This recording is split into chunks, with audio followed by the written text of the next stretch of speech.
ओम नमो भगवते वासुदेवाय। आज कथा के क्रम में हम समुद्र मंथन और अमृत आदि की प्राप्ति की कथा का श्रवण करेंगे। उग्रश्रवा जी ने कहा, शौनकादि ऋषियों, मेरु नाम का एक पर्वत है। वह इतना चमकीला है मानो तेज की राशि हो। उसकी सुनहली चोटियों की चमक के सामने सूर्य की प्रभा फीकी पड़ जाती है। वे गगनचुंबी चोटियां रत्नों से खचित हैं। उन्हीं में से एक पर देवता लोग इकट्ठे होकर अमृत प्राप्ति के लिए सलाह करने लगे। उनमें भगवान नारायण और ब्रह्मा जी भी थे। नारायण ने देवताओं से कहा, देवता और असुर मिलकर समुद्र मंथन करें। इस मंथन के फलस्वरूप अमृत की प्राप्ति होगी। देवताओं ने भगवान नारायण के परामर्श से मंदराचल को उखाड़ने की चेष्टा की। वह पर्वत मेघों के समान ऊंची चोटियों से युक्त 11,000 योजन ऊंचा, उतना ही नीचे धंसा हुआ था। जब सब देवता पूरी शक्ति लगाकर भी उसे उखाड़ न सके, तब उन्होंने विष्णु भगवान और ब्रह्मा जी के पास जाकर प्रार्थना की, भगवान, आप दोनों हम लोगों के कल्याण के लिए मंदराचल को उखाड़ने का उपाय कीजिए और हमें कल्याणकारी ज्ञान दीजिए। देवताओं की प्रार्थना सुनकर श्री नारायण और ब्रह्मा जी ने शेषनाग को मंदराचल उखाड़ने के लिए प्रेरित किया। महाबली शेषनाग ने वन और वनवासियों के साथ मंदराचल को उखाड़ लिया। अब मंदराचल के साथ देवतागण समुद्र तट पर पहुंचे और समुद्र से कहा कि हम लोग अमृत के लिए तुम्हारा जल मथेंगे। समुद्र ने कहा, यदि आप लोग अमृत में मेरा भी हिस्सा रखें तो मैं मंदराचल को घुमाने से जो कष्ट होगा वह सह लूंगा। देवता और असुरों ने समुद्र की बात स्वीकार करके कच्छप राज से कहा, आप इस पर्वत के आधार बनिए। कच्छप राज ने ठीक है कहकर मंदराचल को अपनी पीठ पर ले लिया। अब देवराज इंद्र यंत्र के द्वारा मंदराचल को घुमाने लगे। इस प्रकार देवता और असुरों ने मंदराचल की मथानी और वासुकी नाग की डोरी बनाकर समुद्र मंथन प्रारंभ किया। वासुकी नाग के मुंह की ओर असुर और पूंछ की ओर देवता लगे थे। बार बार खींचे जाने के कारण वासुकी नाग के मुख से धुएं और अग्नि ज्वाला के साथ सांस निकलने लगी। वह सांस थोड़ी ही देर में मेघ बन जाती और मेघ थके मांदे देवताओं पर जल बरसाने लगता। पर्वत के शिखर से पुष्पों की झड़ी लग गई। महामेघ के समान गंभीर शब्द होने लगा। पहाड़ पर के वृक्ष आपस में टकराकर गिरने लगे। उनकी रगड़ से आग लग गई। इंद्र ने मेघों के द्वारा जल बरसाकर उसे शांत किया। वृक्षों के दूध और औषधियों के रस चू चू कर समुद्र में आने लगे। औषधियों के अमृत के समान प्रभावशाली रस और दूध तथा सुवर्णमय मंदराचल की अनेकों दिव्य प्रभावशाली मड़ियों से चूने वाले जल के स्पर्श से ही देवता अमृत को प्राप्त होने लगे। उन उत्तम रसों के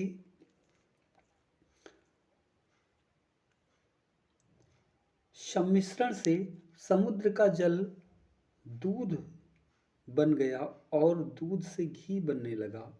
देवताओं ने मथते मथते थक कर ब्रह्मा जी से कहा, भगवान, नारायण के अतिरिक्त सभी देवता और असुर थक गए हैं। समुद्र मथते मथते इतना समय बीत गया परंतु अब तक अमृत नहीं निकला। ब्रह्मा जी ने भगवान विष्णु से कहा, भगवान, आप इन्हें बल दीजिए। आप ही इनके एकमात्र आश्रय हैं। विष्णु भगवान ने कहा, जो लोग इस कार्य में लगे हुए हैं, मैं उन्हें बल दे रहा हूँ। सब लोग पूरी शक्ति लगाकर मंदराचल को घुमावें और समुद्र को क्षुब्ध कर दें। भगवान के इतना कहते ही देवता और असुरों का बल बढ़ गया। वे बड़े वेग से मथने लगे। सारा समुद्र क्षुब्ध हो उठा। उस समय समुद्र से अगणित किरणों वाला शीतल प्रकाश से युक्त श्वेत वर्ण चंद्रमा प्रकट हुआ। चंद्रमा के बाद भगवती लक्ष्मी और शुरा देवी निकली। उसी समय श्वेत वर्ण का उच्चैः श्रवा घोड़ा भी पैदा हुआ।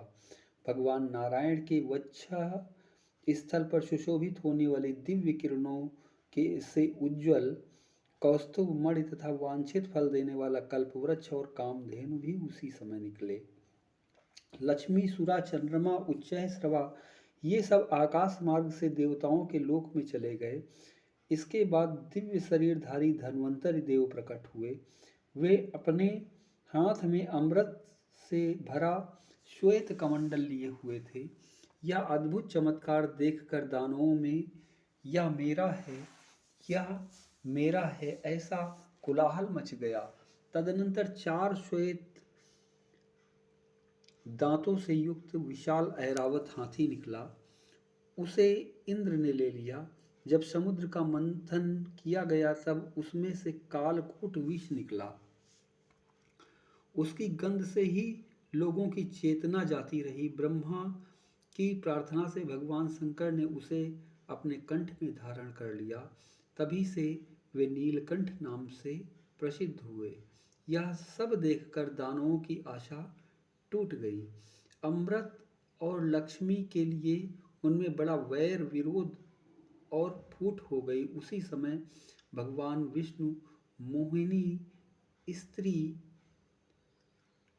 का वेश धारण करके दानवों के पास आए। मूर्खों ने उनकी माया न जानकर मोहिनी रूपधारी भगवान को अमृत का पात्र दे दिया। उस समय वे सभी मोहिनी के रूप पर लट्टू हो रहे थे। इस प्रकार विष्णु भगवान ने मोहिनी रूप धारण करके दैत्य और दानवों से अमृत छीन लिया और देवताओं ने उनके पास जाकर उसे पी लिया। उसी समय राहु दानव भी देवताओं का रूप धारण करके अमृत पीने लगा। अभी अमृत उसके कंठ तक ही पहुंचा था कि चंद्रमा और सूर्य ने उसका भेद बतला दिया। भगवान विष्णु ने तुरंत ही अपने चक्र से उसका सिर काट डाला।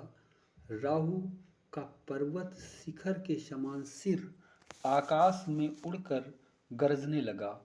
उसका धड़ पृथ्वी पर गिरकर सबको कपाता हुआ तड़फड़ाने लगा। तभी से राहु के साथ चंद्रमा और सूर्य का वैमनस्य स्थायी हो गया। विष्णु भगवान ने अमृत पिलाने के बाद अपना मोहिनी रूप त्याग दिया और वे तरह तरह के भयावने अस्त्र शस्त्रों से असुरों को डराने लगे। बस खारे समुद्र के तट पर देवता और असुरों का भयंकर संग्राम छिड़ गया। भांति भांति के अस्त्र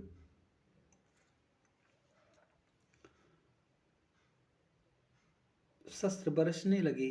भगवान के चक्र से कट कट कर कोई असुर खून उगलने लगे तो कोई देवताओं के खड्ग शक्ति और गदा से घायल होकर धरती पर लौटने लगे। चारों ओर से यही आवाज़ सुनाई पड़ती कि मारो, काटो, दौड़ो, गिरा दो, पीछा करो। इस प्रकार भयंकर युद्ध हो ही रहा था कि विष्णु भगवान के 2 रूप नर और नारायण युद्ध भूमि में